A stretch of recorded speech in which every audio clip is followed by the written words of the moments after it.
اعوذ باللہ من الشیطان الرجیم، پناہ مانگتا ہوں میں اللہ کی شیطان مردود سے۔ فَأَمَّا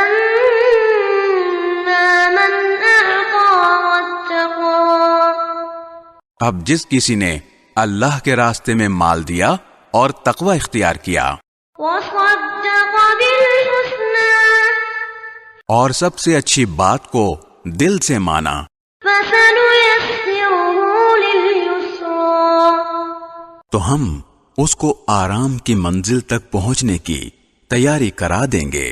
وَأَمَّا مَن بَخِلَ وَاسْتَغْنَى، رہا وہ شخص جس نے بخل سے کام لیا اور اللہ سے بے نیازی اختیار کی، وَكَذَّبَ بِالْحُسْنَى، اور سب سے اچھی بات کو جھٹلایا، فَسَنُيَسِّرُهُ لِلْعُسْرَى، تو ہم اس کو تکلیف کی منزل تک پہنچنے کی تیاری کرا دیں گے۔